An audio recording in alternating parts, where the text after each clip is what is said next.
Recording in progress. Good morning, everybody. My name is Eliza Talbot. I'm the Vice President of Business Advocacy and Community Relations for the Chamber of Commerce Hawaii. And this morning, we're here at the Entrepreneur Sandbox with HCDC to talk to Jalene again, who was here for our first session. If you didn't watch it, please go back and watch it because it was really great. Jalene is the founder and president of NOHO Home. Which I'm sure all of you know by now. She has had her products on the Hawaiian Airlines planes, in Bloomingdale's. You can find them on her really fantastic website, which she's going to talk about today. And she has just really blown up over the last couple of years and really uses a lot of Native Hawaiian, authentic Native Hawaiian design, which is really fantastic to see going globally. So I'm going to also introduce Wayne Inoue from HCDC. He is the interim executive director. And I'm going to ask Wayne to talk a little bit about what HCDC does in your grant program. Yeah, sure. Hi, good morning, everybody. Wayne Inoue again with HCDC, and welcome everybody to this great series.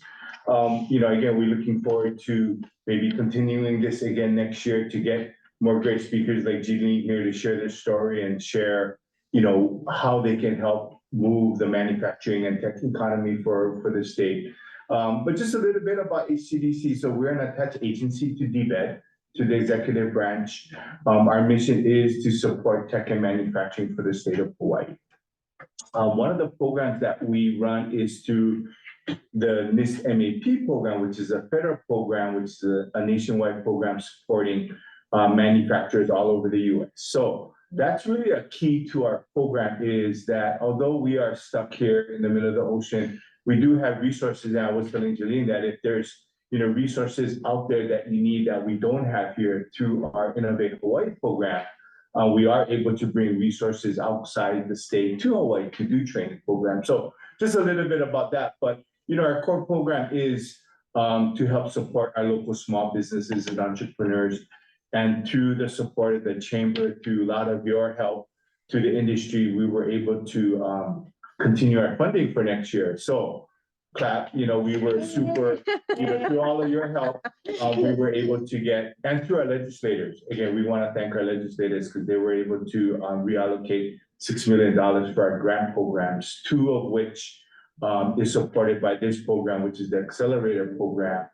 And the other two is for SBIR, which is a Small Business Innovation Research Program. And the other one is our manufacturing program. So as manufacturers, you have the ability to apply for a 20% reimbursement for capital equipment, for training, for feasibility studies. And again, it's a reimbursement. It's not something where it's just a grant, right? So you would have to purchase equipment and apply for a 20% reimbursement. But you gotta remember, it's economic development grant, right? So you need in your application, you need to share about how you're gonna use that 20% reimbursement to either further your product production, you're gonna hire people, what are you gonna do with that money? And it's all about, it's a competitive grant, but it's all about economic. I cannot stress that more. But yeah, so we are super excited again to the help of all of you and our legislators to offer that next year again. Will probably be maybe October. Again, we will be asking for applications again.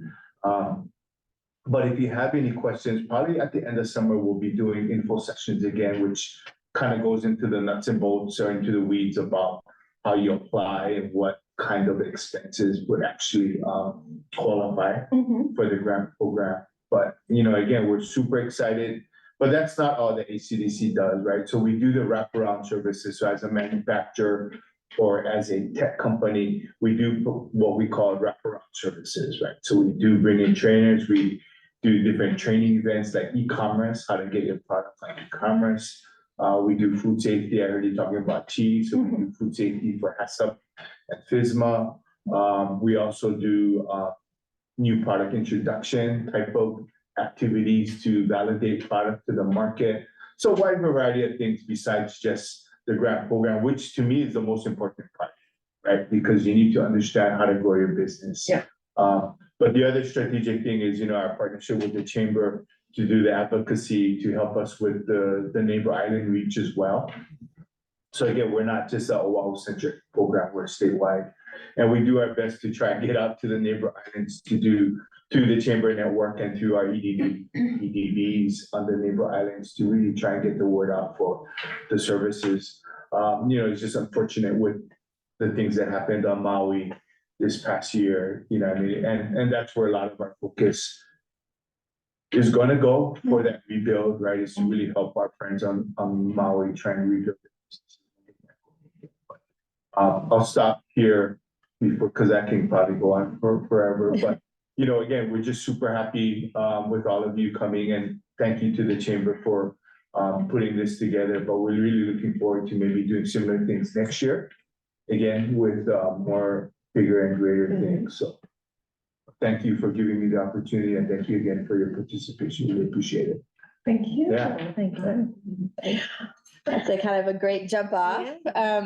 Sorry, it's like rambling a little bit. No, it's a great jump off, and it makes me think of two things. One, that we received, so NOHO Home did receive a MAP grant, and we had purchased some equipment, and after we purchased the equipment, we then applied, and we were granted 20% of the cost of that one particular piece of equipment. And that's really helpful because you do have to put up the capital for it, but then when you get that reimbursement, you could take that money and maybe learn how to use your machine, get some better consultation, get some software that helps you to further really utilize your machinery well. And something that I want to share with the audience, because I know, as coming from private sector and being just really scrappy, being self-funded, what you don't think too much about government, and you think that everything the government does is nonprofit and they can't necessarily, contribute, and you don't have time for that. But I would say, take a little bit of downtime, on a Saturday, and take some time and go through the websites, and see what is available locally that might be able to enhance your business. And that will it'll lead you down a rabbit hole. So make sure that, like I like to say, do it on the weekends. Don't do it on a weekday, because it will lead you down a rabbit hole. And because there are so many resources, actually, there are a lot of resources, and some of them are financial, but some of them are education, and you can't know too much per se. I have always said, you don't know what you don't know.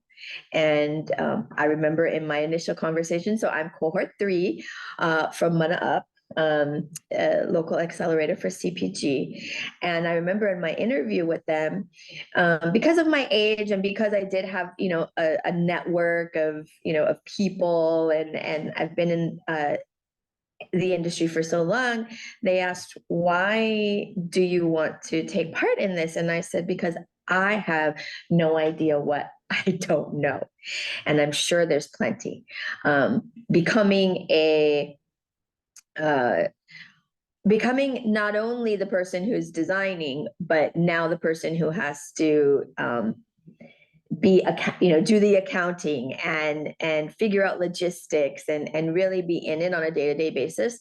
There were certainly things that I had not accounted for. So all of that said, just to say that, take some time, and go down that rabbit hole, see what resources are available. Just about anything you need help with, there is somebody or something or an agency that can lend assistance to that. And even if there's not, so in an example of this is I really wanted someone to kind of consult specifically on logistics.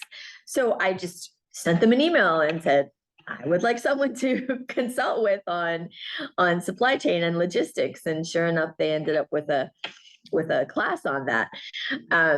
So, always be mindful that not everything has to be, laid out in front of you. You can always ask questions. There are so many people willing to help and kind of, assist you on this entrepreneurial journey.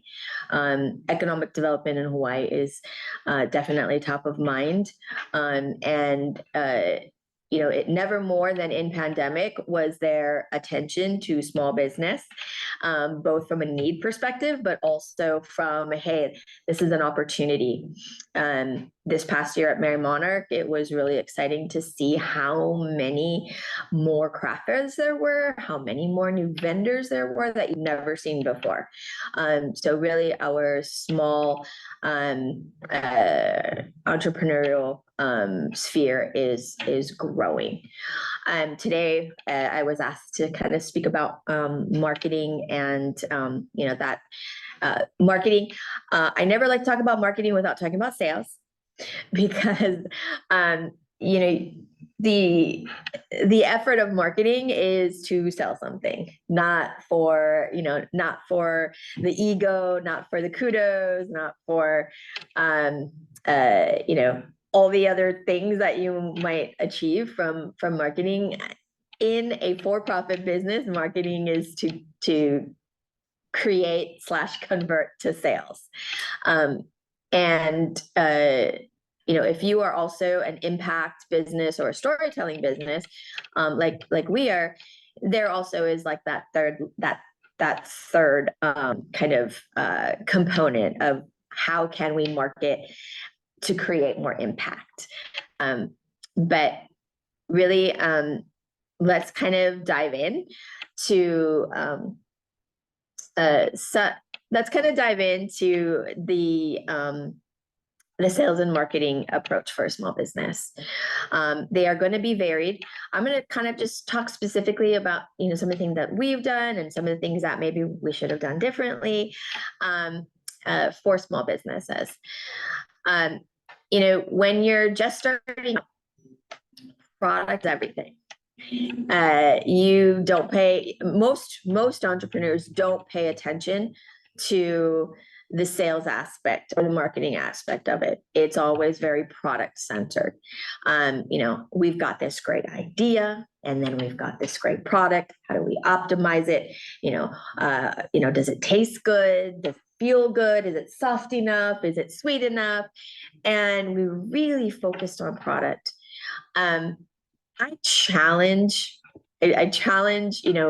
new businesses, right? Once you're in it, you're already in it, you've done it. So I'm going to just take one step back, and I challenge new businesses to take a slightly different approach and look at your community first. Look at your network of people and test whether or not there is necessarily a demand for what it is that you want to bring to market.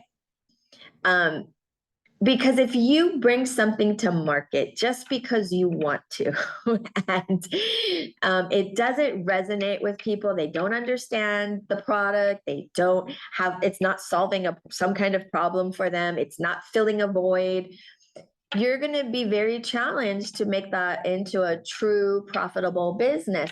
It's going to be a hobby. It's going to be a hobby, and it's going to be an expensive hobby. And I say this because, I see it often, and there's a certain part of that existed for us. But in my journey, I did come from a space of filling void.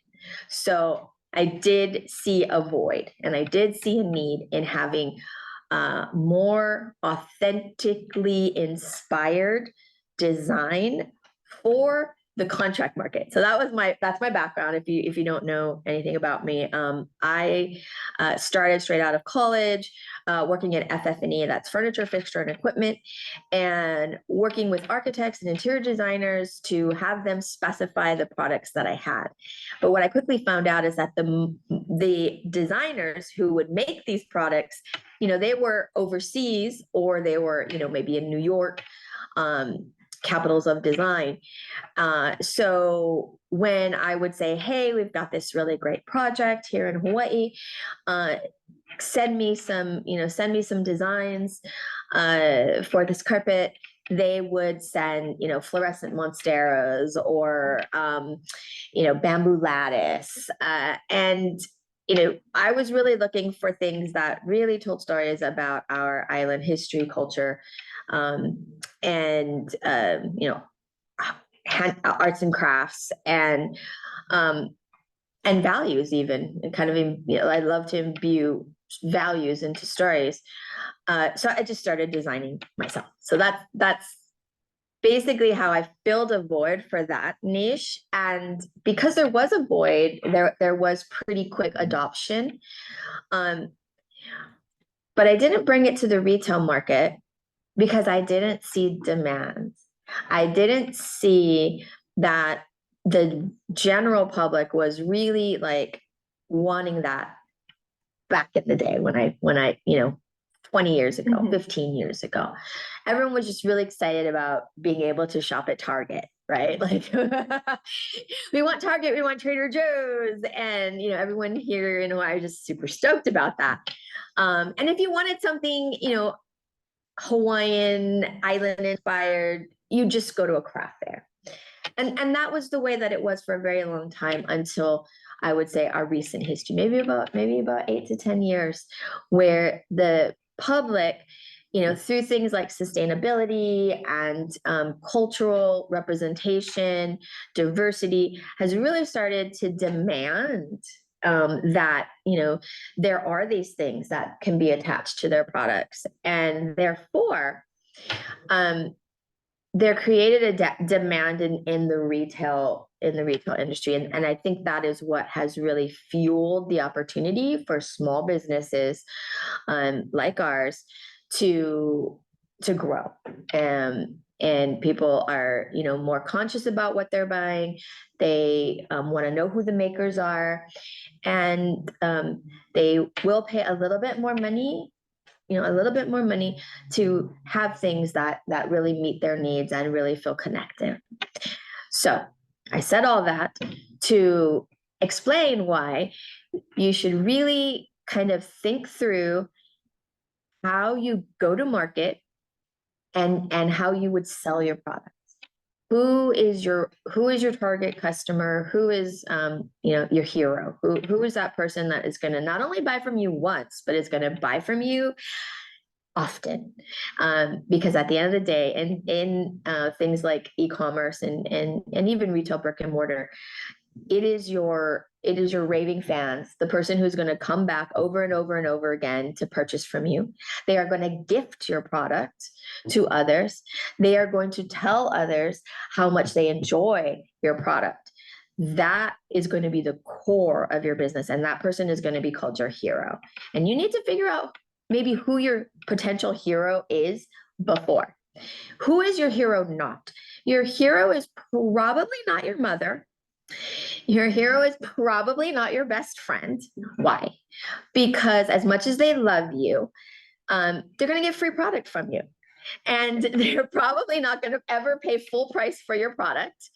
And they're not fair litmus tests of the environment for you. You have to be in rooms with strangers, and you have to talk to strangers, and you have to see what people are talking about. So, Facebook groups, Facebook groups are an amazing place to hear chatter. Twitter, Threads, like, what is that chatter? What is bothering people? If you hashtag organic cheese, or remind me again what. Vegan cheese. Vegan cheese. If you hashtag vegan cheese in Threads and Twitter and Instagram and TikTok, and you go and hear what people are talking about, you read comments, and you find these continuous challenges, that sets your stage for your sales and marketing. Because if you're going to address those things that are their pain points that they're talking about, that they don't find in the marketplace, like, oh, there's just not anything that is allergen free. I don't live in the vegan world, so I'm just gonna say, Sure. you know, they have some kind of allergen and they can't find it. Well, if your product meets that, wonderful. If you don't have a product, but that currently meets it, but perhaps if you did one thing to your product that perhaps maybe could, then you would have this, you'd be solving a problem. And then you talk about the problem. You tell everybody about the problem. And maybe they didn't even, you know, they don't even have the problem, but they're just so happy that someone is really thinking and solving problems. So the expansion of this might be, they can't find vegan cheese in their zip code. Okay, well, how can I make my cheese available to everyone, right? Okay, well, I have an e-commerce business, but maybe there's some challenges around sending cheese in the mail because of refrigeration or whatever it might be, or your distribution. You think you start to notice what people are talking about. Oh, well, in Cincinnati, Ohio, there's just no vegan options. Okay, well, either go talk to a wholesaler or a regional food store in that area and say, hey, let's test market there, or make sure that your product can be sent to that area. Put a Facebook ad that targets that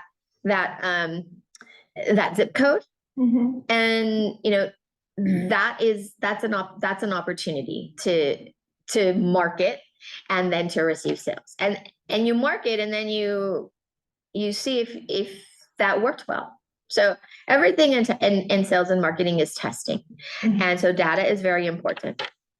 Making sure that you not only do what you're supposed to be doing in the realm of sales and marketing, but that you're also collecting the data and then doing something about the data. So, if you placed an ad in a particular zip code to give it a try, right? And you got a lot of clicks, but no one bought. The market is telling you something. What are they telling you? They're telling you that, oh, we're really curious, we're really interested, but we don't trust you. We don't trust that you're going to actually get me cheese to my zip code that's still fresh and tastes good. You got to figure out why. Why are these people clicking? They're interested, right? They clicked, but they're not converting. They're not buying. And then now that's your next thing to kind of figure out. And then you would go and you would experiment with, okay, well, now we're going to guarantee freshness, right? Now your ad is going to guarantee freshness. And then you test that. So, I'd love to say it's an easy process. You do one thing and you get sales, but it's really not. And now to talk to that point, there are lots of ways to market your business. There are lots of, there's SEO, there's SEM, there's paid ads, there's organic social, there's paid social, there's traditional television, there is digital, mixed with television, there is magazines, and there's earned media, there's paid media, right? So there's all kinds of ways, and it's really, really, really hard for a small business that has really minimal resources, who's really focused on product, to navigate that. So, once upon a time, I didn't understand some of the things I was hearing on Shark Tank. So I signed up for a class with Sultan Ventures. So that literally I could just kind of understand the ecosystem of startups. I'm older, so I consider that old school ways of doing business, and the startup community is what I would consider new school, where, it's kind of the idea comes first, and then you sell the idea, you identify, market fit, and then you get money from investors, and then you produce your product and move forward and exit at some point. I call that new school. So for me, I needed some adjustment, and Sultan Ventures, I took a class, and they had a book that they gave me. Actually, they let me borrow it. I might have kept it. Thanks, guys. And it was called Traction. And there are two books with the title Traction, so make sure it's the right one. And it's 19 different sales and marketing channels that you can do. And they really talk about this bullseye effect, where you have to figure out what your bullseye is, because for every market segment, for every type of product, and for whatever your story is, there might be a different segment that resonates more or less with you. So what they say is pick 3 and then test them, and so that you can really be focused on your efforts. I would even say maybe just pick 2 as a small business. As it is, we're very leveraged for time. Solopreneurs, very leveraged for time. So, pick just 2, and I say 2 because you don't want to lose traction by spending so much time and effort on one, and then it doesn't work, and then you try something else. I would say try 2 things. So at least you have perspective between the 2. So, hey, I'm going to try paid social, and I'm going to try organic social, right? So I'm still in the same sphere. I'm still going to be kind of spending money on the same things in terms of content, but I'm going to test if indeed I put money into the social realm, that does that actually work better than organic? Or does organic, because it has less rules and regulations around organic, does that catch fire more? Do people maybe trust more because it's not paid? Is that maybe garnering more sales? And so that kind of digging into your marketing efforts and how they produce sales gives you some insight early on into how potentially successful your product and your business can be. So the sooner you test, and so you're like, well, how do you test something without a product? That was my question. So some people put ads out, and they're not ads where you buy something. They're ads where you click to get more information, or get something free, like a free digital download with some information about the whole topic. So for example, here's a recipe. If you click and download 5 recipes using vegan cheese, doesn't have to be yours, just vegan cheese in general. So people are coming and they're downloading this recipe for vegan cheese. Well, okay, here's your audience. There are people who either already have vegan cheese or want vegan cheese. They want to be a part of this, and therefore they're asking for these recipes. The recipes don't have to be yours, and the cheese does not have to be yours at this stage. At this stage, you're just trying to identify if there's a big enough community, and also where are they in the world? Are they in Hawaii? Are they outside of Hawaii? Are you, what kind of audience is starting to develop? So now you've kind of identified, and most of us completely skip this test, or this stage, excuse me. Most of us completely skip that and just, jump in. So you have your product, and now you're like, okay, well, I've got this amazing, wonderful product. Everyone should have it. That's what every entrepreneur thinks. Everyone should be buying my product.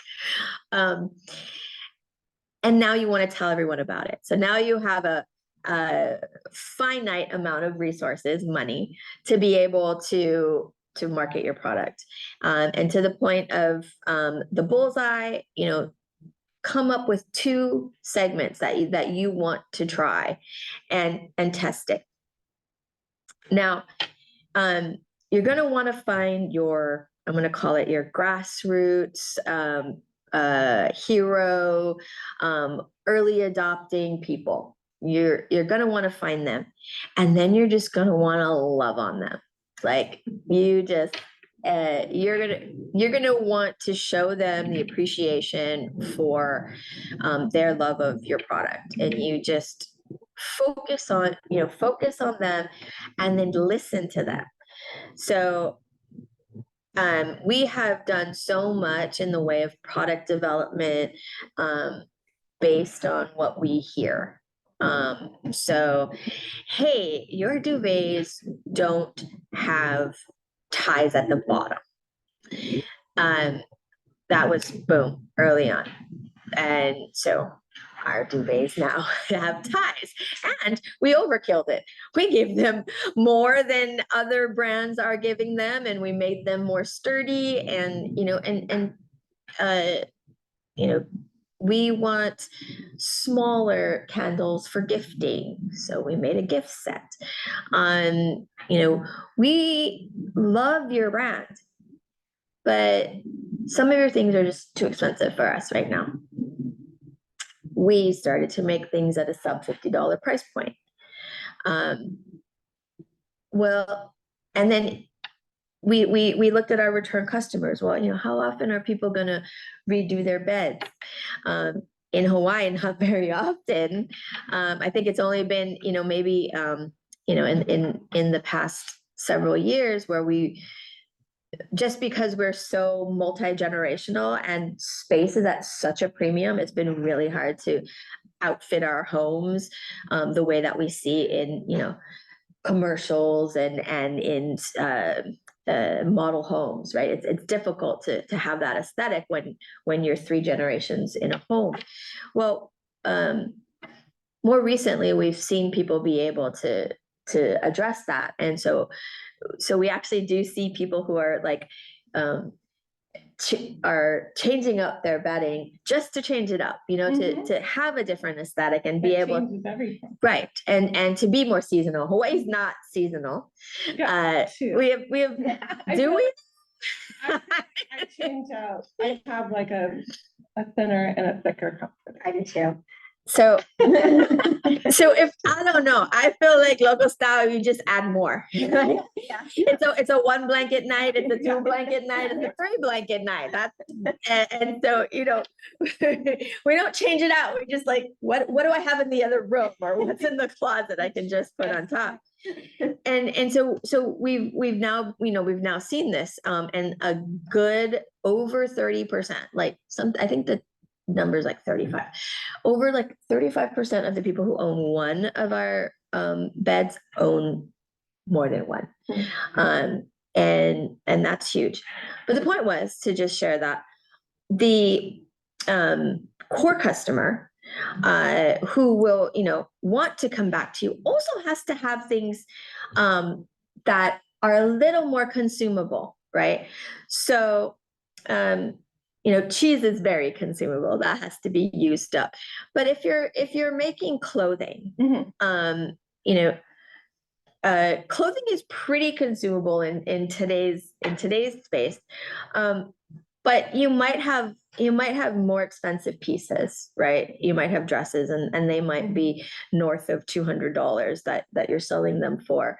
But maybe a scarf, right? Or a clutch, things that are attainable at lower price points that can introduce people to your brand. It is an opportunity to engage this core customer that we were talking about. So nurturing that core customer, listening to that core customer, engaging things on your website that are like third-party apps. And I'm going to talk a little bit more about the website itself. But integrating surveys. So how did you get here?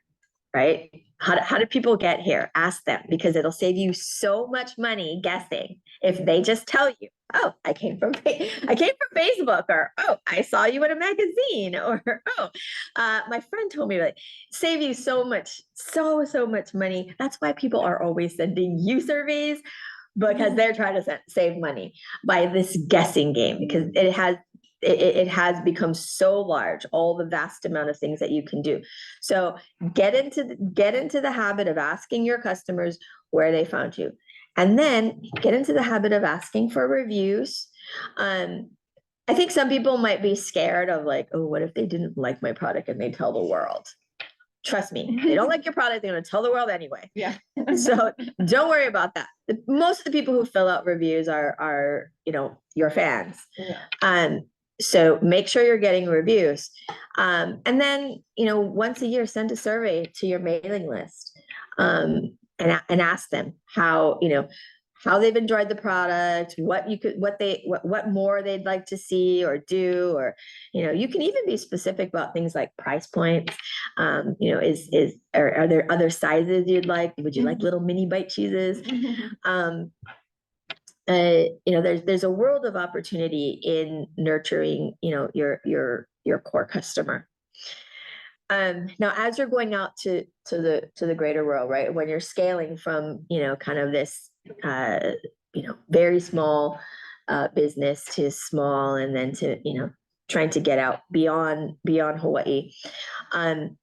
That's when, you really want to start optimizing the things that you've done here in Hawaii, and set up your systems and processes and technology to be able to scale.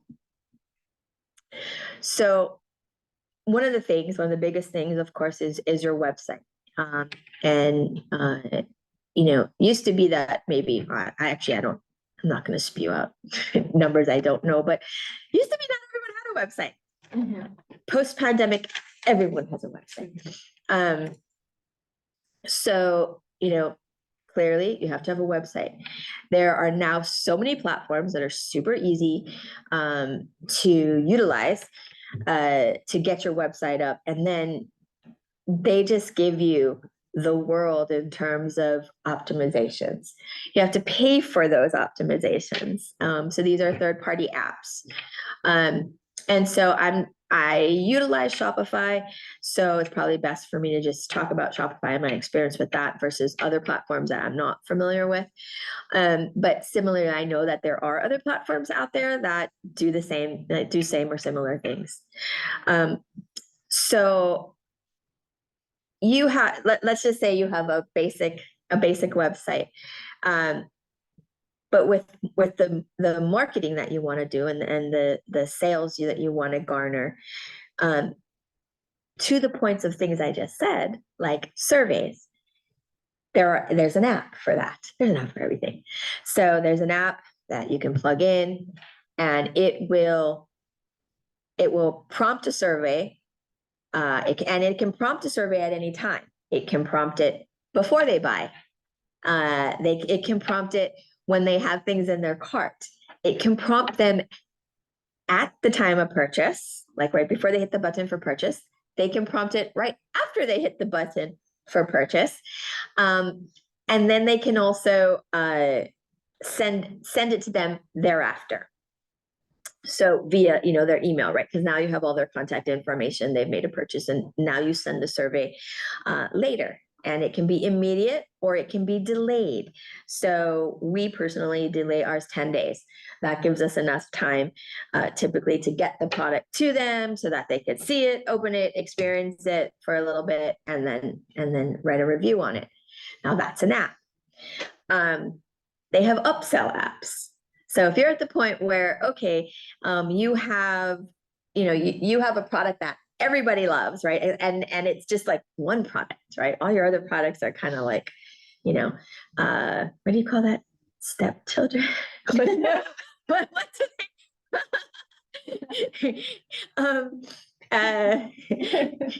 There's some kind of saying for that, but they don't do as well. So then maybe you add the app and they buy your core product, and once in their cart, and right before they hit the button, the app will ask the question, would you like to buy this other product at 25% off? Oh, okay, yeah, maybe. Or there's another app that if you buy $25, if you add 25 miles more to your cart, you're going to get free shipping. And then, oh, but if you spend $6 more, now you're going to get rewards points. Or there are an immense amount of third-party applications that can be integrated into your website that can do amazing things. Bundling your product. Okay, well, if you buy this a la carte, it's $100. But if you buy this with a couple other products together, that product's actually going to go down about 30%, right? So people love bundling. So there are many, many bundle apps. Now, so apps can become a little bit dangerous. Your tech stack can get really large, once you're trying to integrate this. Again, go back to trying 2 things at a time. And then, so most of these apps have free trials. So utilize the free trial, do 2 of them at the same time, and then test which one worked, right? If one works better than the other, cancel the other one, bring another app in and try that. Now, there is onboarding for all of that. You have to do work associated with, depending on what level of thing that you're trying to achieve. There may be a small amount of onboarding or a larger amount of onboarding. But nonetheless, have these goals and look at your calendar. Okay, this is hard for me, or it was hard for me, and now I'm in a place where I feel like we're doing a little bit better at this. As an entrepreneur, a small business, you're really looking in like this kind of 1 month, 2 month, 3 month purview, and you can't really see too far behind that. So as you look at your business, you really need to kind of set it out for the whole year, so you don't take yourself too far down a rabbit hole. And so, for this particular tactic, testing out different marketing and sales tools, I would use a calendar, and over the course of the year, identify what you want to try and the amount of time you want to try it for. So easily you could kind of chop that up into quarters. So every quarter I'm going to try a new app. But you're like, no, I want to put more gas on the fire. That's me. But at the end of the day, you're not going to be able to service all of those and track all of them and then implement the changes that need to be had from the data that you get. So I would say that at most, work on a quarterly basis to test new technology. I'm just going to take a sip for a minute. These apps cost money to use as well. And then also, if you're doing ads on social media, it costs money. And should you set like a monthly budget for how much you're spending on all these things in the beginning? Absolutely. You should not be me, and you should set a budget in the beginning. I've now gotten to a place, I've had enough mentoring that, I'm at a place where I now have budgets. But, I feel the early entrepreneur where you're just shooting from the hip. And so, yes, you should set a budget. And the complexity of what I'm about to say really depends on where you're at in your entrepreneurial journey. But your marketing budget should be directly in relationship to your cost of customer acquisition. So the cost of customer acquisition, so what that means, and I apologize for anyone watching or in the room who already knows this, but that is how much it costs for you to get one customer. And how you identify that is how much have you spent on marketing? And how much have you done in sales? For how many customers? That's it. Very simple. And that, oh, and it's over the life of the customer, which is very different. Yeah. So it's very different than what I call old school, right? So when you think about a customer, when you think about a customer, you have to think about how much that customer is going to buy from you in their proposed lifetime, right? You don't really know. So the only thing you have to look at is back data. So if in the year prior, you had, X amount of sales, right? So in the year prior, I had 100 customers and I did $10,000 in sales.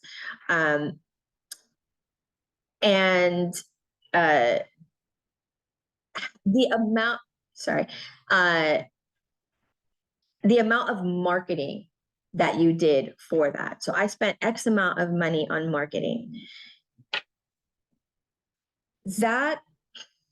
Sorry, I think I didn't explain it quite right. I'm going to restart that. So, because it's a hard concept, this lifetime, when you don't know, right? Like, you're just so. Right. And some customers spend different amounts. 100%. Well, this is an average, right? Yeah. So you are saying that my next customer is by aggregating this data, and I'll go back to that. You're saying that my next customer has a potential to buy $100 from me 3 times this year, and $100 3 times next year.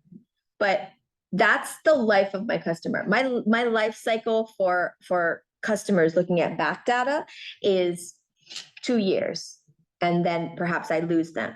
And it is $100 per sale 3 times a year, right? So the lifetime of that customer is $600. That customer is worth $600 to me. Now you have to look at what your margins are.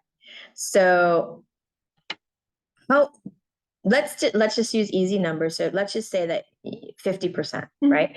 So $50 for $100 sale, right? So that's kind of your net, not your net profit, but your gross profit margin. So you can afford for this normally you'd only be thinking in old school, you'd be thinking about, I can only afford to market for like one sale of $100. You're not thinking about this potential person over 2 years who's going to spend $600. So you are aggregating that number for marketing, which becomes higher when you look at the lifetime. So maybe that lifetime number is not just $50. Maybe that lifetime number is $100. I can afford to spend $100 of marketing to get 1 customer. And that is going to be your customer acquisition cost. Now, the formula to get that customer acquisition cost is going to be based on your previous data. And it's now this average that you can assume. Now, if your average sale is $100, then, and you've made this calculation, but 6 months later, your average sale drops down to $75. You're selling more of your lower end product.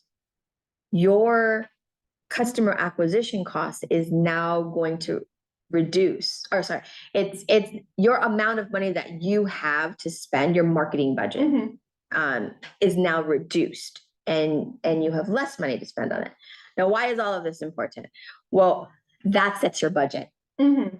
That's going to tell you, okay, so I want 10 new customers this month, and each customer I've identified that I can afford based on my margins and my profitability, and, you know, knowing this acquisition cost, I can afford $50.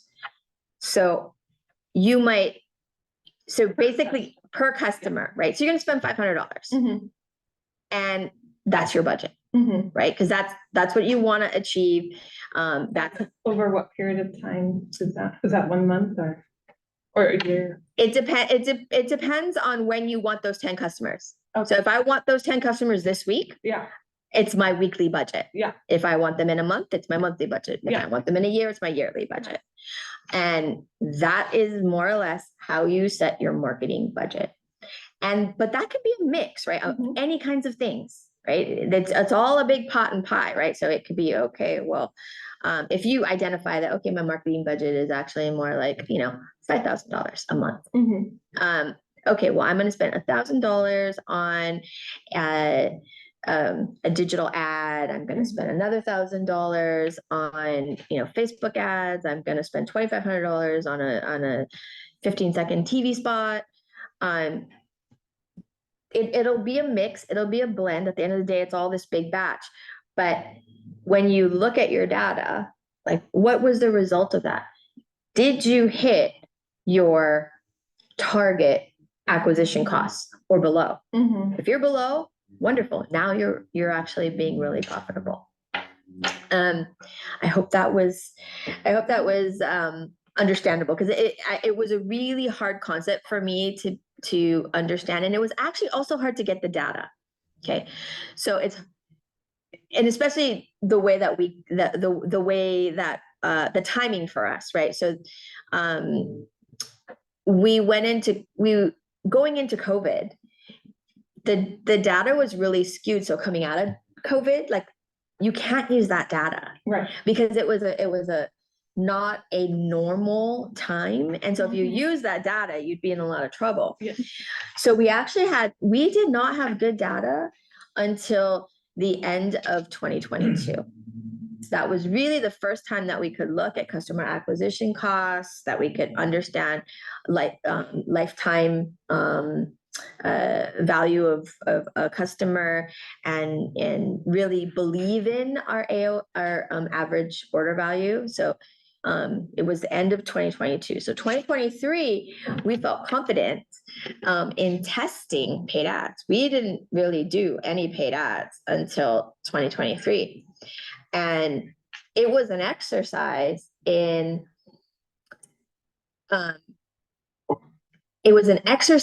testing that channel, right?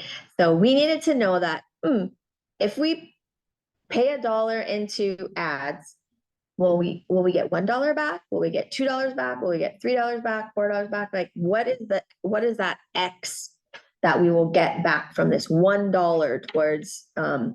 towards advertising? And at some point you have to test that, right? And I think most people, and us in the early days, were just like, throw $50 on a Facebook ad here and do that. But now if you're really kind of, gaining some momentum and traction in your business, and you want to kind of, rein that in and have some systems and processes so that you can actually really scale, you need to think through this and determine how you're going to be able to scale. Sorry, I just. Do you want to maybe, because we keep talking about vegan cheese, do you want to maybe introduce the business and yourself? And I'm so sorry, everyone, to hear about vegan cheese. But yes, I'm very happy to be here. Thank you, everyone, for having this wonderful meeting. Very happy I could be here in person and learn from Jalene. Like, this is already like so amazing. And a lot of my questions have to do with, like how, because I do have, so I have a vegan cheese business here on Oahu. We use primarily macadamia nuts for our products because they're the best and we make an amazing cheese. And it's been, I started the business about 8 years ago, about very, very small, very organically, just starting out, I started out with Down to Earth in 2017, started doing some demos there and was able to get some really great feedback. So I had some confidence I had a good product, but then was just very, very kind of slow organic growth, basically, until I didn't go full time until 2020 when I had some more time on my hands.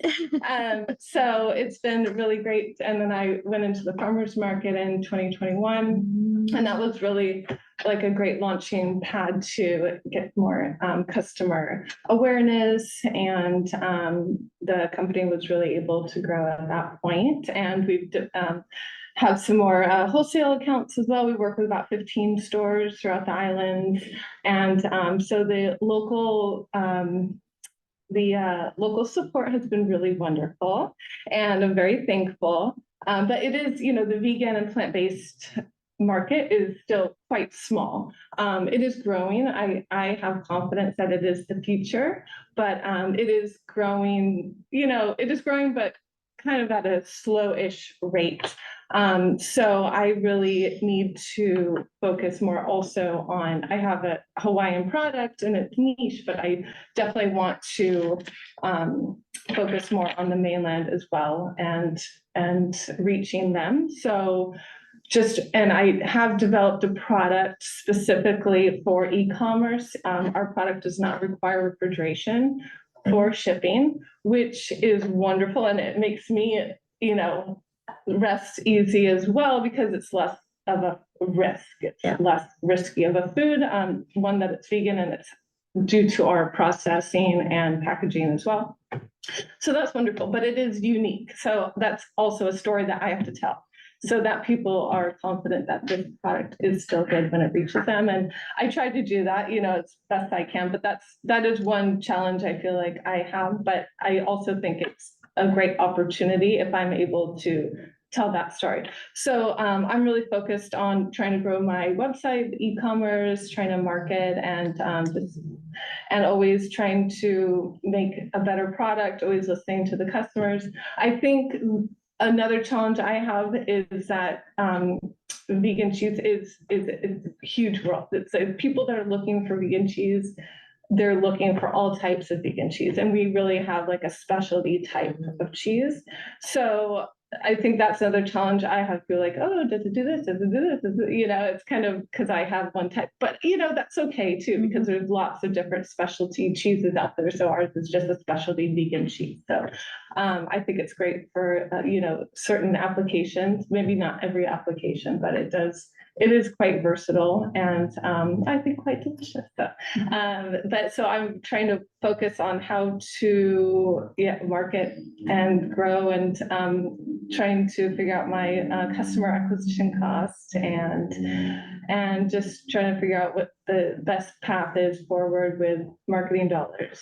What have you tested so far? So I guess I would count the farmers market as marketing dollars. So I would count 100%. And that's been wonderful. And then I have tried some paid ads on Instagram. Let me just stop you for 1 second, because I want to dig into that, right? Yeah.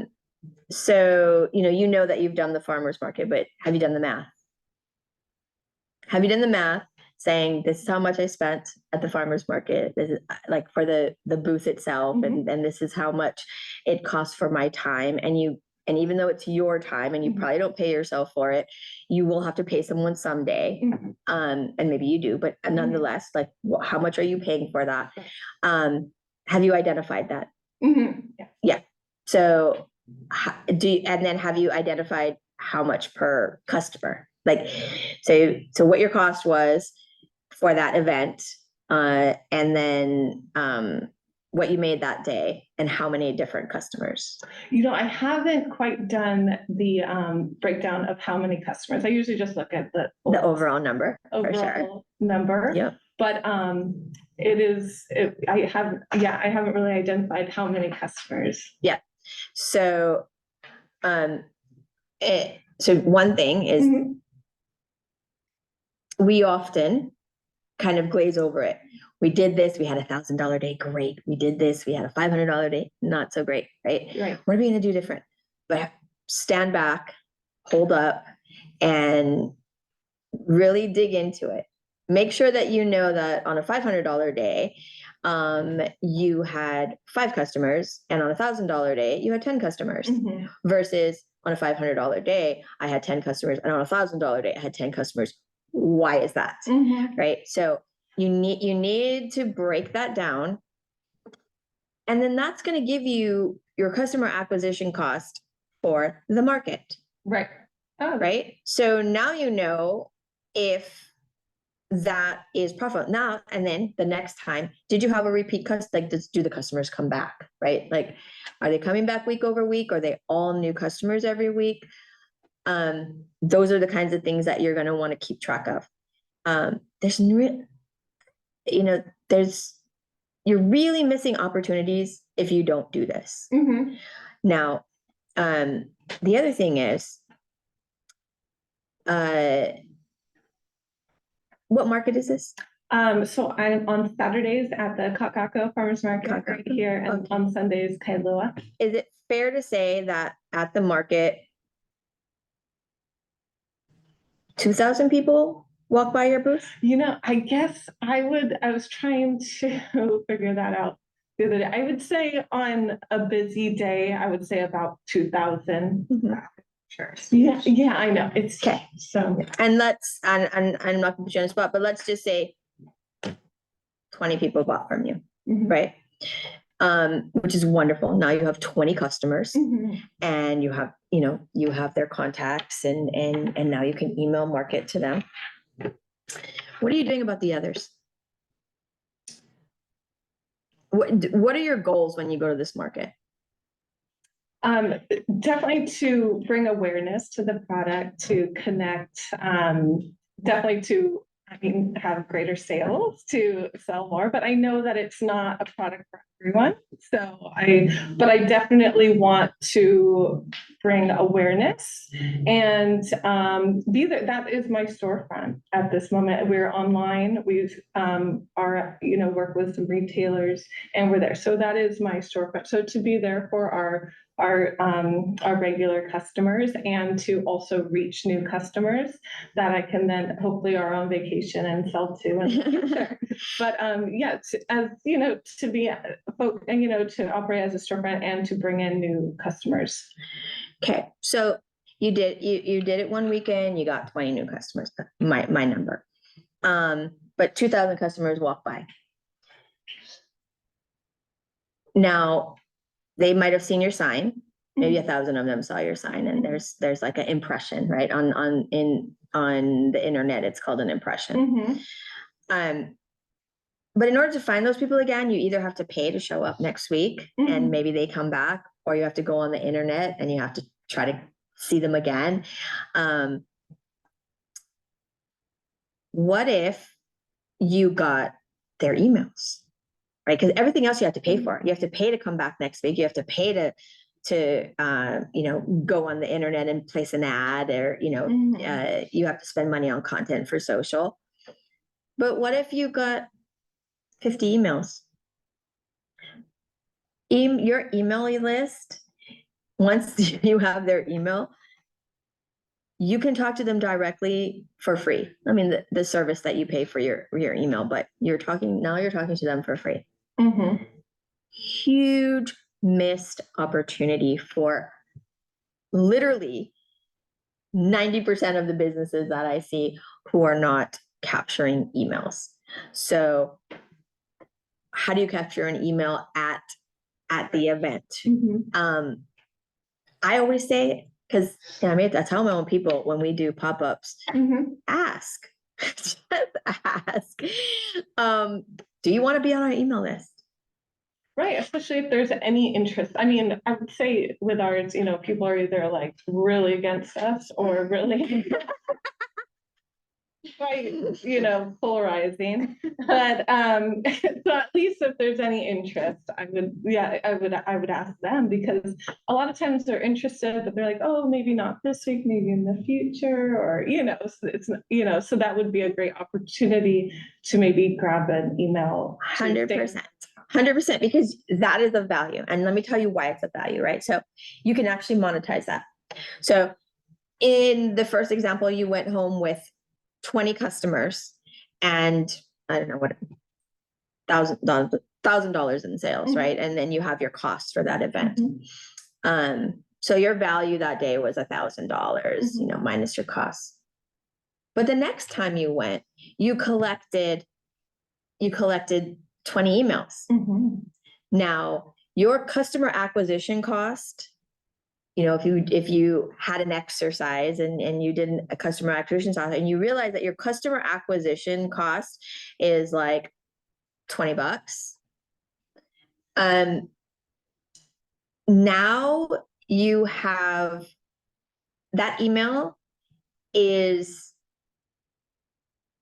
you don't have to pay $20 anymore necessarily for that customer, because now you have their email, right? That $20 can go for something else or getting another customer, because once you have their email or their phone number, or they allow you to send them SMS, etc., whatever that contact information is, you no longer have to pay for that on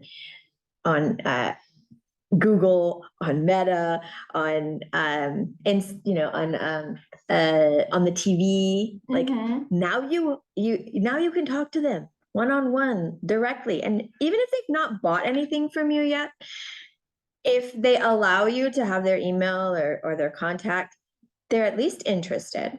They're at least open to hearing it, right? Right. And then it's all about just telling them your story, nurturing that journey, and at some point they might buy your cheese. And they probably will at some point. They won't stay on your list if they're never going to buy your cheese. At some point they'll probably unsubscribe. But I tell you now, I'm not vegan, but in talking to you and listening to your story, I will buy your cheese. And that was just a conversation that you and I had in person. Email is an extension of that. Right. It's an extension of you telling your story and taking them on this journey, and just waiting for them to be the right day, the right time, the right situation, you know, having a party, you know, got a friend who is vegan, like to gift, you know, whatever that opportunity is. But I guess if there's one thing that's just like would be the takeaway from today, honestly, from sales and marketing, is monetize your email, and monetize the acquisition of an email, because you're going to pay for the advertising. And the sooner you get to talk to them directly and not have to pay, you know, for paid ads where you're just spraying your money. Exactly. Email, the better it is. Yes. Much more. 100%. Yes. I think that especially for small businesses, that's the most powerful thing. You know, I was told rather early, like, don't do Amazon because you don't get to own your customer list. And so I actually we really didn't do Amazon. We are now actually going to dip our toe into Amazon for other reasons. But owning your email list is really important. Owning your customer in the sense of like being able to talk to them direct one-on-one is really important. And I think nothing else is more important when you're a small business. So I have two questions about emails. So, and I'm so happy to explore this, because I do think it is the best way to gain sales, like just, you know, not being at an event. But two questions. One is, what do you think the most effective, I guess, like schedule for emails, I feel, and also content, because I just feel like I am one of those people, like, I don't want to like bug my customers too much. I usually send an email like every 2 weeks, which I know is probably too sparse, but that's what I've been doing. And it seems to work, but I think that, what do you think is like the most effective schedule? Well, if I had that like true knowledge and the true answer to that, I mean, we would be a $1 billion company. That's part of the golden question. But that said, I will say that in general in Hawaii, we all kind of feel like that. We don't want to overburden our customers. We're very ashamed to kind of like be out there asking for, sales and that kind of thing. But when you think about the people who send you emails on a national level, how often is Macy's sending, how often are they sending you an email? How often, is your favorite brand, like maybe your favorite brand is Patagonia. How often are they sending you an email, an SMS? How often are they showing you content? The answer to that is all the time. Yeah. As much as humanly possible. Yeah. They do not have that feeling of restriction, like, right. Oh, we're going to overburden our customer. Right. They do not. Yeah. They overburden you until you unsubscribe. And when you unsubscribe, they know that that's not our customer. Yeah. That is not our customer. Yeah. And so that's, it's just really interesting. Yeah. And it's not to say that they may never buy from Macy's again, but they've decided that they don't want emails from Macy's anymore. And when they show up in the store, they'll show up in the store. Right. But we are putting too much into our own heads about burdening our customers. Our customers have the ability to go unsubscribe. Yeah. Unsubscribe. So the answer that I would say, actually, let me tell you, I'm not going to tell you who said this to me because I don't have his permission, but 2 weeks ago, I was with another entrepreneur, and he said that he sends emails every day. And I was like, are you kidding? Yeah, I know. Really? And he was like, yeah. So he's like, so I tested it. I would send like 1 email a week and da da da da. Oh, I know why I had even asked the question in the first place. He's been putting out a lot of products, like a lot of new designs, a lot of product. And I was like, how are you doing this? Like, how are you getting this really great cadence? How are you like being able to, have this, this cog that's just turning? And he's like, I send emails every day. And I was like, are you kidding And so me? he has like a team. No. He might have like a service, but no, I'm pretty sure he does it himself. He does. Yeah. And he's sending an email every day. And he says every time he sends an email, he makes money, which I know is the case. When we send an email, we make money. And I would love to send an email every day if my mind would let me get around sending an email to our audience every day. Because every time we do, people are like, oh, I want that. Like you're just reminding them, of what you have. And a lot of times our emails are not necessarily purchase oriented. They're also event oriented. They're like just storytelling oriented. So, but that just reminds them, like it could be an email about our warehouse sale, but they live in New York. They can't come to our warehouse sale and get the good deals, but they're like, oh yeah, I need to gift someone for their birthday next week. Yeah. And so they just buy. Exactly. Or if I'm there that time, put that on my calendar, I'll visit. So you never know. Yes. Yeah. I had a mentor call this morning, and she told me, as we were talking, a certain part of marketing and sales is timing, and you cannot necessarily control. You can't control the timing for others, but you can control showing up as often as humanly possible in an omni-channel kind of way. So, that would be my answer. As much as you can. Yeah. And You know, just as long as you have a story to tell, Right, tell that story. Don't just send them the same email over and over again. right. Give them, you know, give them value, give them recipes, give them the latest in technology, give them how you do your processes, Mhm. give them a little bit about who you are and what your background is. Because that is why they buy from you anyway. So that is my answer. That is an awesome. Thank you. It is a goal to work towards. Me too. Me too. Start working it down. That's awesome. No, I really, really appreciate that. And it's true. I have heard that just, you don't have to be, shameful. Just look at these other businesses. How often do they reach out? So 100%. you might as well get your story out there also. And if they unsubscribe, it's okay. Yeah, don't take it personally. Awesome. Oh, and just one other follow-up question about the email. So I use GoDaddy as my platform. And so I use their email marketing platform, which is all the emails I have from purchases specifically.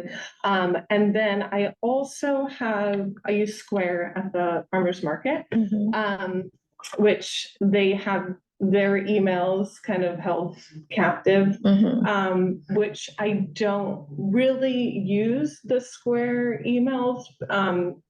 At this point, I'd love to figure out how to. You see my eyes? They got really big. So I'm just a little worried about duplicate emails and how to kind of work out those two systems. If you have any advice on that, Make them one system. Yeah. So you're gonna download.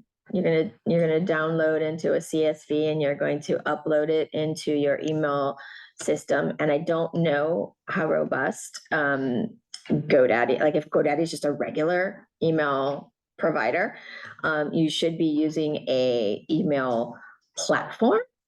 So the one we use is Klaviyo. Okay. We use it because they're an API that plugs into a lot, and certainly they're partners with Shopify. But there's lots of them, MailChimp, something. Yeah, Constant Contact. There's one with like a monkey. I forget what his. But you should be using a email platform that allows you to generate content, like the formats for the emails, so they're very plug and play. It should be able to aggregate your lists and segment your lists so that you would be able to say, I want to only speak to and send emails to our repeat customers because I want to give them a reward. Yeah. Today I want to just speak to the zip code 96815. So it should have those kinds of functionalities, and it should have like metrics. And then if neither of those that you're currently working with have those functionalities, you need to get one that does have those functionalities, and then you download your email list to a CSV, you upload it into this one, and it should be one that plugs into your website so that moving forward, it just auto-populates, and hopefully maybe, and I'm talking off the cuff here because I don't know, but maybe there's one that is compatible with both Square and your website platform, because then it would just aggregate automatically. And email lists like that can be populated from lots of different places. So like you can have it populated from like ultimately it's your website, but like the chat bot, right? So the chat bot is one place that you'd get that email, and it would come into when a customer checks out, it might go there. From your POS system, it would come in there. If you were doing like Instagram, and you were capturing emails there, it could port into your service. So there's lots of different ways to kind of streamline that process. Depending on where you're at, it may or may not be overkill, but for sure you need to be utilizing your square list, because those are the people who've already bought from you and are the most likely to buy again. And keep in mind, because at this stage, right? So remarketing is a term, right? It's basically marketing to a person who's already bought from you. And the person who's already bought from you is going to be less expensive to market to because you have their contact. And so you can tell them about all the things that you have or that's new or so that they buy again. And it's a lot cheaper than having to go find a new customer by, paying money to go to the pop-up or go on social channels. So that remarketing effort is hugely important. So for sure, utilize that list. I'm actually going to use this to kind of bounce off to another topic. How are we doing on time? Okay.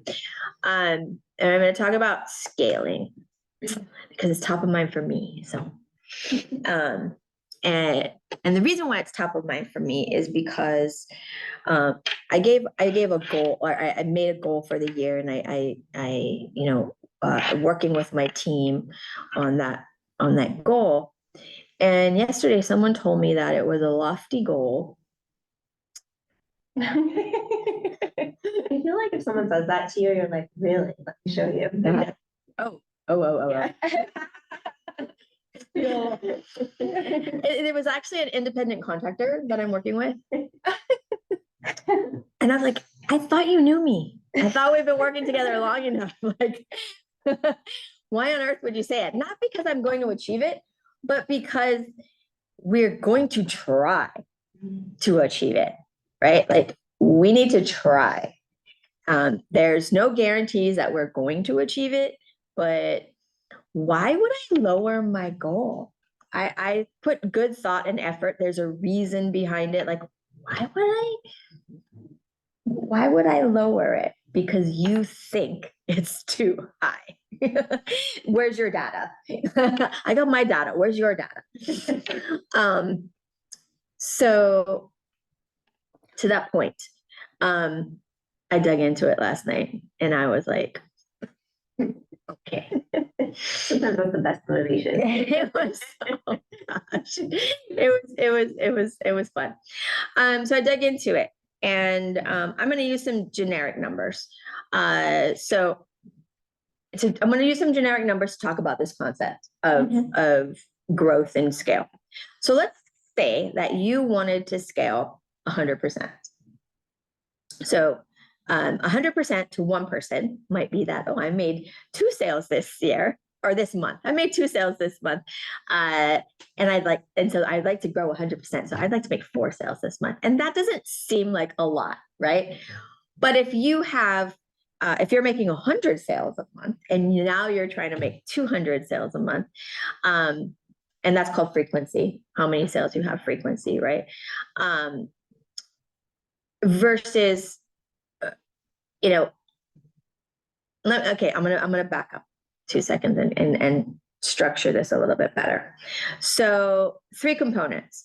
You have your customer, and you have frequency, and you have average order value, right? So how many customers do you have?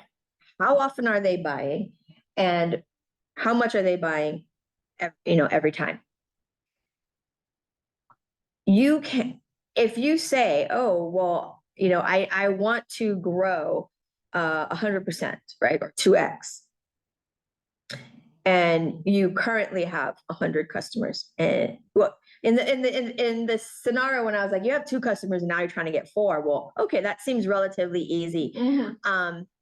But it really depends on what you're selling, right? So if you're selling houses, that's actually hard. That's a little bit harder. So it's really like, what those numbers are for you. But let's say now you're like, oh, well, now I need 200 customers. If you're only focusing on acquisition of new customers, now you need to acquire 100 new customers. But if you were to, and that's expensive, right? That's expensive because we already talked about customer acquisition costs, right? So that's pricey.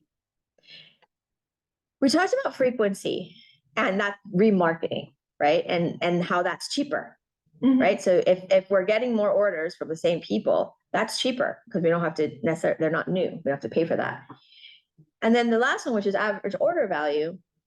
Well, if we only focused on average order value, like, okay, well, we're just going to work with our 100 customers, but instead of buying $100 a purchase, you need to buy $200. So, we have to figure out a way to have them spend $100 more. That actually means more marketing. That means more product development, right? Now, what if you spread it out? And this is where it becomes attainable. And this is where if you spread it out amongst the three, so instead of getting 100 new customers, you're only getting 33.3 new customers. And so that's only 33, right? Maybe doable. And then if the frequency is now, instead of buying twice in a period of time, they're gonna purchase 3 times, right? So that is a small incremental, they're gonna purchase one more time. And then if you look at the average order value, okay, well, instead of having it to be 200, it's $133, right? So $33 might be an easy add-on, right, of some other thing, and easier to implement. So the blending of that now seems very doable, and it is much less expensive than trying to go after 100 new customers, right? So when I talk to my team, that is how I would talk to my team, right? Look, and when you're talking to yourself, when you're thinking about how am I going to, climb this mountain, that's how you climb the mountain, is you thoughtfully think about how to use your data, right? Use all that data that you have to make a meaningful case for scale and growth. If you can't make that meaningful case, then yes, it is too lofty. But I just made the case, so that is, it's very doable, and you want to think about your goals often, and you want to measure your performance to your goals often, right? So even from the very nitty-gritty of the ads that you're doing, but also, how am I spending my time? What's my ROI on my time? That is huge, especially when you're a small business. A lot of times you can get distracted by shiny objects and other things. I often get distracted by other things that don't necessarily make money. This is one of them. But because we are an impact company, we're looking to make an impact, and one of the tenets of our company is to elevate entrepreneurship throughout the Lahui. It's actually there's a value to my time in doing things like this. So it's not just ego, it's not just all of that. There is a particular value that we actually measure in impact. So that is measurable to our company. It has a value to our company. That is very important to us. So anyway, but how as an entrepreneur are you spending your time marketing your company? And another thing that I used to always tell my team in my corporate life is that there was a book, Good to Great, and in Good to Great, they talk about having the right people in the right seats on the bus. And so then I said I was going to write a book, and it was going to be called Selling from Every Seat. And so everyone on that bus can be a salesperson, right? So every person in your company, in any role that they're in, even your, like your, the warehouse person, when a customer comes to pick up, does your warehouse look clean? Is it efficient? Is your inventory, on par? Are they sharing with their family and friends what they do and the love of their work and how great the products are?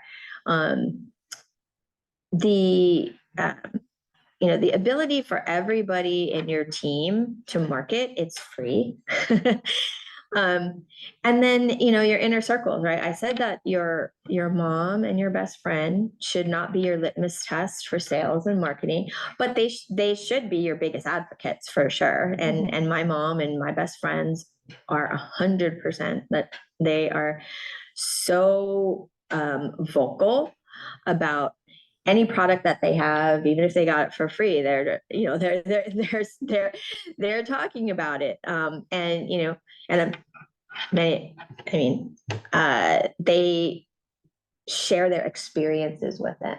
And sometimes it's a little harder as you get further away from people to have them, express and share, their experiences with your products. But the people who are closest to you, normally they'll be a little bit more open to be able to share. And in this day and age where social media is so very, very important, having that opportunity to do a lot of sharing. We love to share our reviews. I don't think we do it enough. I gave a directive to post a review every day because I want to see it every day. So anybody who's buying from us, why wouldn't they want to see how someone else is enjoying and interacting and connecting with the products that they purchased? It's a lot of what we get is very heartfelt. And so I think that, sharing that voice, and that's free again, right? So utilizing, kind of the lowest hanging fruit, right? What are the things, where I'm at with the resources that I have that are free and less expensive, right? And then once we master free and inexpensive, then and only then start spending money. Otherwise, you're going to be spending money recklessly. So master, free, and inexpensive. Speaking of free and expensive, you work with your family a lot. Oh, they are expensive. They are the most expensive employees I have. No, I actually better take that back because my oldest daughter just worked for free. She works in tech. She flew into Las Vegas and she helped a friend of mine, Jeff Cantrell from Kai Builders, build out my booth in Las Vegas. So, we are a small business and this trade show was huge. We've got Doll Tile and Kohler and Mohawk Carpets and, all the giants in the industry. And I had a tiny little booth and I wasn't sure how I was gonna, make something work from Hawaii to Las Vegas. And, if you pay the big companies to set that up and with union wages, it is tens and tens of thousands of dollars. So I was very fortunate, very blessed to have Jeff and my oldest daughter fly in advance of me. And they built the booth. And it was amazing. And so, yeah, I needed to take that back because if my daughter ever saw that, she'd be like, "Are you kidding me, Mom? Are you kidding me?" But no, sorry, what were you going to say?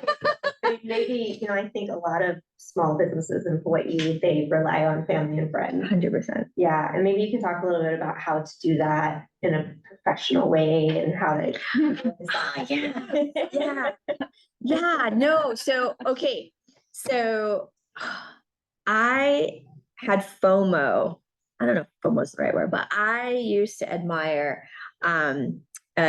Simply Sisters, the brand Simply Sisters, because she had all her hula sisters and they would always help her at all of her events. And then on social media, you see them going out to lunch afterwards and having cocktails. And I was like, oh, that looks so fun. I want friends like that. And it turns out I had friends like that. So my volley mamas, we're a group of gals who are good friends because our kids all play volleyball together.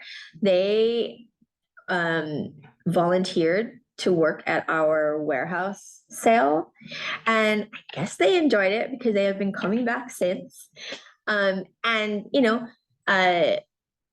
It's just huge. It's a huge blessing. I think they enjoy it because I'll tell you why. This time I was away, I was traveling, and I didn't ask them, I didn't mention it or anything, but they got the email that there was a warehouse sale coming up, and they're like, there's a warehouse sale. Are we coming? Do we need help? Do you need help? And I was like, yes, I do. And so, the other times where I'd kind of be like, oh, we have a warehouse sale coming up. Do you guys want to help? I felt like I was asking, but this time they were just like, hello, we're here, we want to help. And it was so wonderful. It really kind of like made me feel like they really did enjoy it and they wanted to help and participate. And I'm very sure that there are people like within your networks and within, your family and your friends that really, want to participate in this entrepreneurial economy, don't want to have their own business, but they want to help you have yours. They want to see you succeed. I'm very blessed to have so many friends and family that do that and that want to help us succeed. And yeah, so 100% Hawaii is all about community and kuleana. I have a little story about that. But so my husband, he's from the mainland, and it took him a little while to understand just how communal we are. That what you put in the icebox, your leftovers that you put in the icebox are everyone's leftovers. And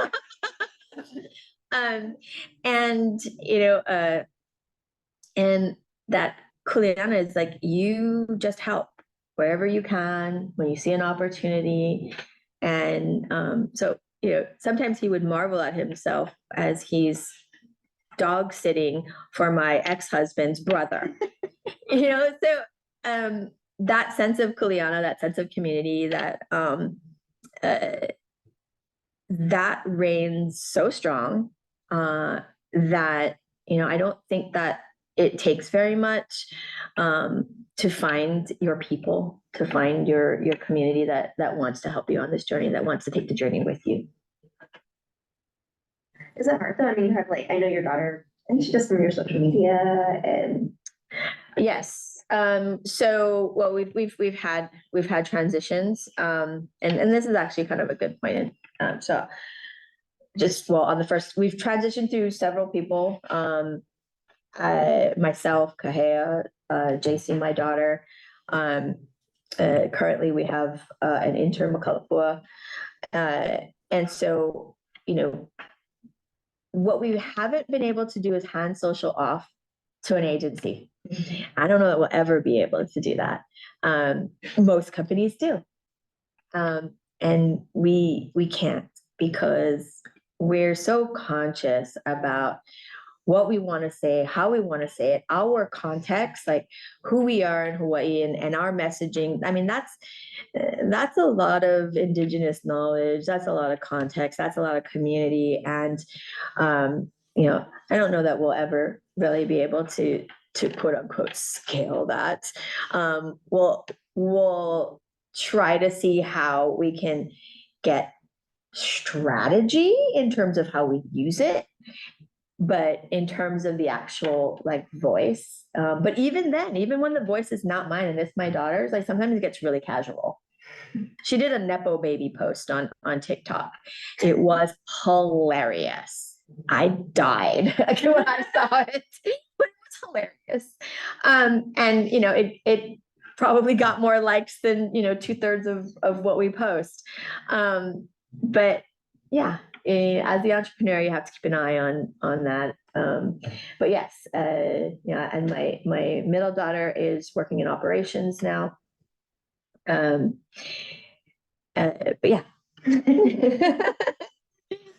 My husband helps me, in the early days, he would actually help me press and paint. He painted our warehouse.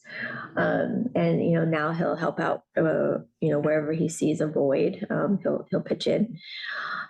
He travels like 6 months of the year, so he's not here that often.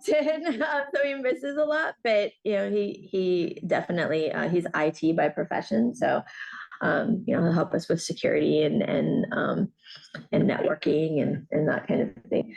But yeah, definitely, we all have family who have talents, from building to art, to even making food. My Auntie Jolene, she comes to Mary Monarch and she feeds us every day for lunch. She prepares the food offsite and she comes to the mall and she feeds us. And so that's really special and so helpful. And yeah, so definitely, I think, tap into what's unique to us, that sense of community and family. And again, honestly, there are so many people who just want to be on the journey with you. And the people in this room want to be on the journey with me. I feel that. I feel the support over time. I know those people that buy stuff all the time. You are. And I will be. But it's not just the buying, it's also the telling people, and inviting me to talk, and Wayne offering knowledge, and in a sphere that I'm not that familiar with, grant making and those kinds of things. So I truly feel the warmth of our community. We could not be doing it without it. It is very difficult to have a company, start and grow a company and manufacture, especially manufacture here in Hawaii.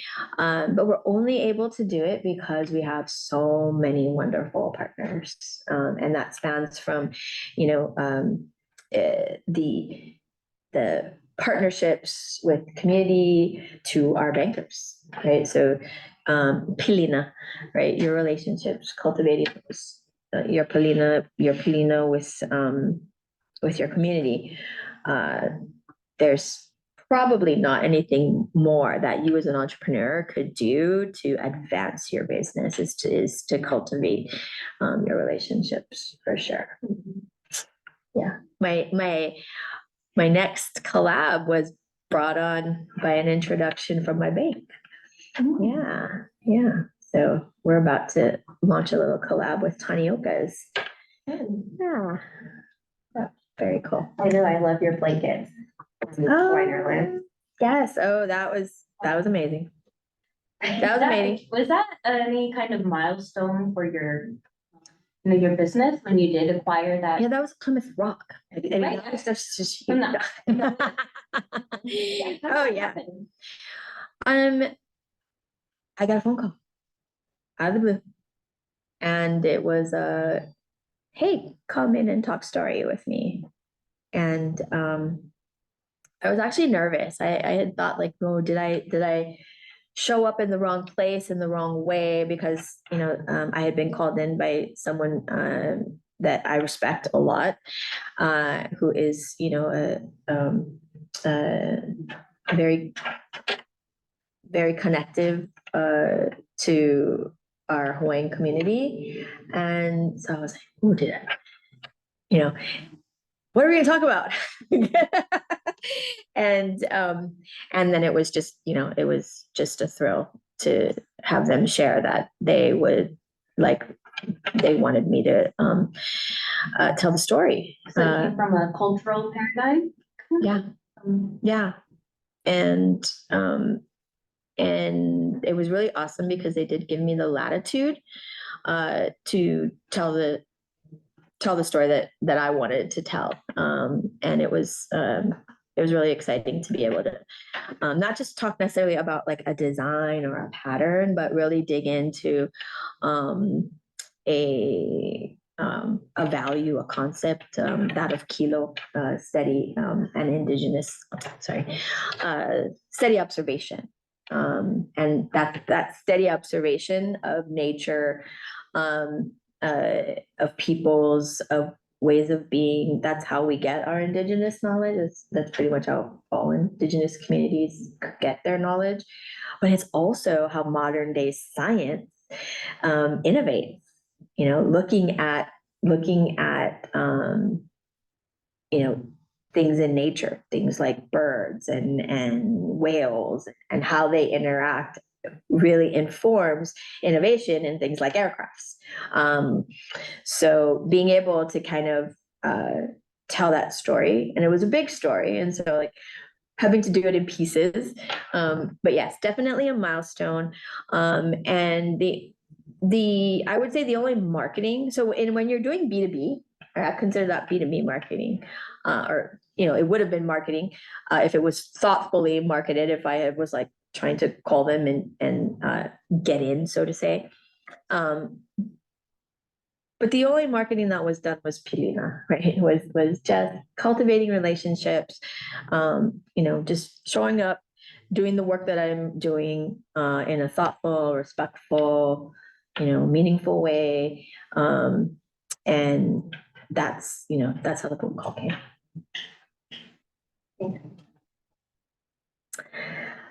Yeah. So how are we doing on time? Yeah. And then I did want to answer the one question. We will, we can't put it in the chat, but we will, I will send an email follow up with the books that you mentioned today, and any other kind of information that you want to share. Yeah, for sure. I will send a follow-up email. And then Wayne, did you want to say anything else? I just wanted to just point out 3 things that I think is really important of what Jalene said. And I totally agree, is one is your daughter's post. Right. For us, testimonies in social media is huge. Right? If somebody, like for this case, it was your daughter giving you a different narrative of your or your service. Yeah. But getting other people to put in testimonies is huge, because other people outside your clients are giving you the validation that they. The second one is scaling, right? So this is part of what we do, is we teach companies how to scale. You need to be scalable. Things are down, you need to be able to scale your workforce, your production line. But when things are good, you need to ramp up, right? So it's all about understanding your production, like understanding when you can crank it up and when you can tone it down. If you're not able to do that, that's when people get into problems, right? Because we're inventory, we order too much. And for us, we have, and it's very hard in Hawaii, it's called just-in-time manufacturing, right? Where unfortunately for us, we buy stuff in bulk, probably because we don't have the luxury of doing overnight shipping for raw products. We have to buy in bulk for what? But that concept of just-in-time manufacturing, where you don't carry too much inventory, is super important. But on a bigger scale, you may not have. And the best thing that I liked, and you talked about it, and we carried it, we say it a little bit differently, is fail fast. If you can't sell your product, or if your product is not doing, don't continue to make it, because nobody's going to buy it.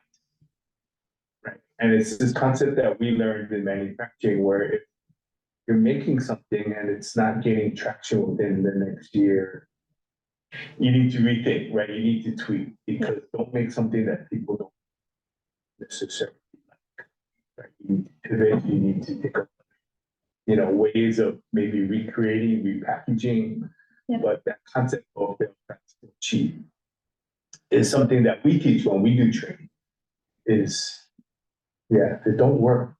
Continue to make something that nobody's buying, because then you're just wasting money, yeah, wasting your efforts. Be creative, right? Look for new ideas.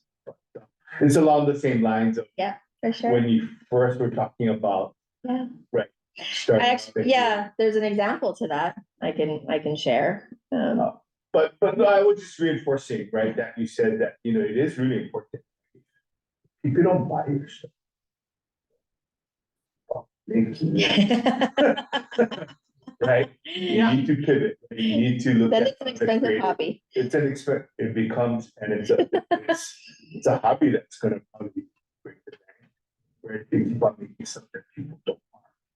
And especially in Hawaii, right? They're very trendy, they're very niche, I mean, they're very, right? People are buying it and like, man, everybody's gonna go buy it. But nobody's buying it. You gotta rethink your strategy, right? Not saying that you don't have a good product, but maybe it's not the right size, the right color, whatever, but just Right, yeah. think about that, right? I'm not saying that Oh, none of yeah. your stuff is not good, but if it's not expecting the results that you want, then you gotta rethink it, just don't keep on making that same. Right, yeah. Is the point. Yeah, oh, definitely, definitely. I could see how I'm kind of like reached maybe a plateau in Hawaii, in the Hawaii market, where now I need to innovate on the product, maybe make a larger size at the more value, or I mean, which I think would be good for anyone, but yeah, and then also reaching out to other markets because it is kind of a small niche market, but But I wasn't pertaining to Yeah. your product, your products, I'm just saying, but when it gets to that point, right, when you come up with new ideas, right, right, you need to constantly make sure. innovating Right. and that's like the growth, how to Right. achieve growth. Thank you. I mean, to your points were spot on, so thank you for sharing your Thank story. you. Thank you all for having me. And I actually really love kind of the ability to talk, to talk to you and be able to talk through my things because I'm in the grind every day, just like everyone else. And it's kind of a major roller coaster. Yesterday I did a delivery of a pallet in the back of my truck. And I also met with a Hawaii celebrity, right? So like there's this juxtaposition. I had to run home and change clothes and at least brush my hair. But yeah, I am in the thick of all things, and so I really enjoy talking to. I enjoy talking to entrepreneurs that are starting, entrepreneurs that are like my peers, especially my Mana Up, cohort family, and then I love talking to mentors. All of those are needed. I believe everyone should have some of that at every level. Well, I mean, I saw you speak, what was it, 2 years ago or something, when we first met, and I just knew that you were gonna have so much good stuff to share with this cohort, and so we are so grateful to have you. Thank you so much. We're gonna have to have you back, though. For the businesses that get to the next level and they need a different set of tools. But we really appreciate you taking the time. We know how busy you are. Thank you so much. For sure. And then thank you to HCDC for the grant to make this possible. Thank you to Zippies for donating coffee and pastries for us. We are so excited to be able to offer this. And all of these webinars are available on our website, cochawaii.org, or also on our YouTube channel. So you can view them at your leisure anytime and reverse and go back and what did Jalene say again and listen to it again. But thank you everyone so much for being here today, and we will see you again soon. Aloha.